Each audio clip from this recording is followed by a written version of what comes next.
Since everybody are here, shall we begin the discussion now? Yes. Yeah. In conjunction of our Nature Week, I would like to organize a tree planting activity because it is easy to be done and costless. We don't need to spend for any trip outside the campus.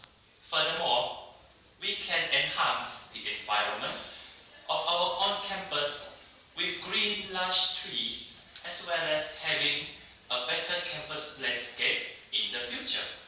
In addition, tree planting activity can reduce the greenhouse effect in our campus.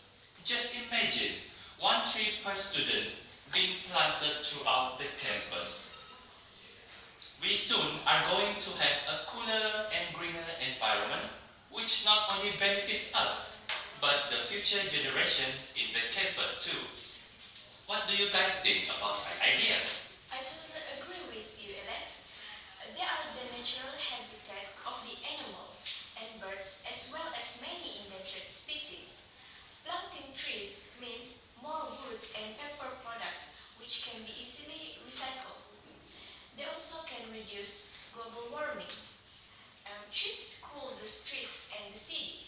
Sorry to interrupt, but can I know where are you going to get the young plants, Alex? Well, Mubin, I will try to propose this matter to the university's management and hopefully they will sponsor us with the young trees from the nursery. I don't mean to be rude, but now an international team of scientists has raised an unexpected objection. Some tree planting projects may, they suggest, be doing more harm than good. The plantations has a drastic effect on stream flow. By sucking water out of the ground and evaporating it from their leaves, the trees reduce flow by half, and 30% of streams dry up for at least a year. This will have effect downstream where less water will be available for plants and animals. Interesting research, Ms. Kashini. Thank you. May I propose my idea? Sure. Can we organize a trip to the national park instead?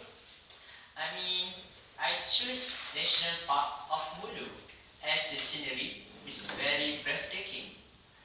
The field trip allows the participants to learn outside the campus. Plus, they also can gain new experience and bond among themselves in the trip. I totally agree with your statement, Mubin, because the students can see and enjoy the wonderful formation of the pinnacles of the national park. I'm afraid I have to disagree with you, Mubin. Did you know that the trip to the National Park of Mulu has additional fees? I don't have any idea. Although the entrance fees are low, that is 50 ringgit for adults, the additional fees are very high. The trip to the pinnacles is 406 ringgit per person. Seriously? Yeah. Ridiculous! Well, I can give my point. My point is to organize a camping trip to a forest reserve.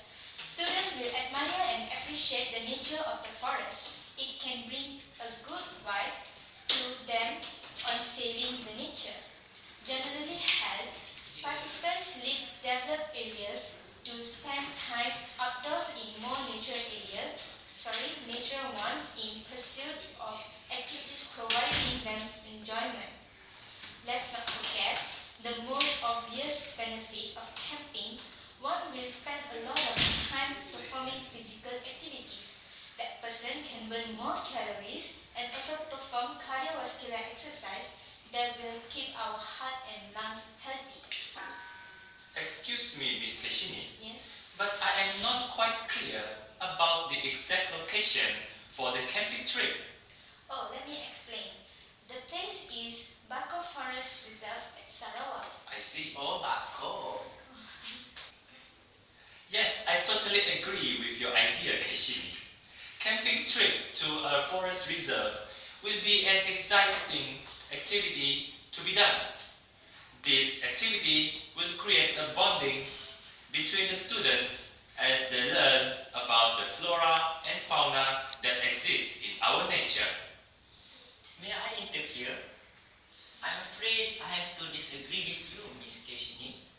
To organize a camping trip to the forest reserve of Bako, you need incredible amount of planning.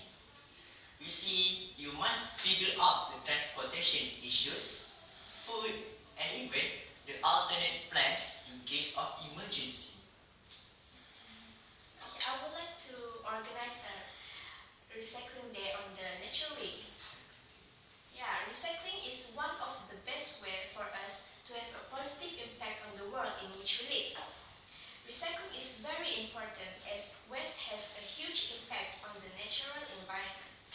Harmful chemicals and greenhouse gases are released from rubbish in landfill sites.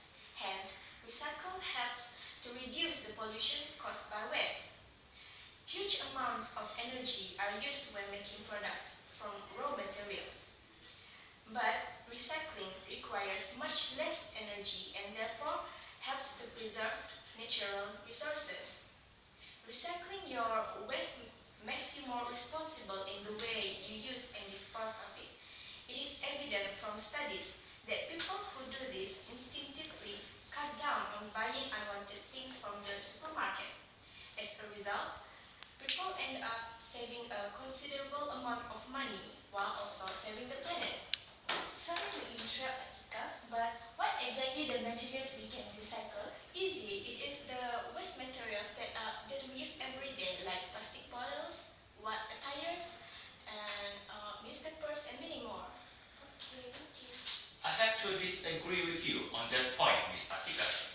As far as I'm concerned, recycling activity usually requires a lot of processes and materials. Time-consuming, as the students have to search for the recycling materials around the campus. After that, those materials still have to be separated according to their types and grades before it is sent to the recycling center. However, I think I'm on the same page as you, Miss Akika. You see, recycling is a process to create new items from old and used materials, right? Yes. This helps in reducing energy and potentially useful materials from being recycled. You're right. 2,000 pounds of recycled paper can actually help to save 17 trees, over 350 gallons of oil, and a lot of landfill space. That also means less air pollution. Exactly. Well, seems like we have come to the end of our discussion. Since Mubin and Keshini have supported Atika's point, I would like to agree as well. Because personally, I think Recycling Day can definitely be the most beneficial activity during the Nature's Week. Thank you so much for the interesting discussion.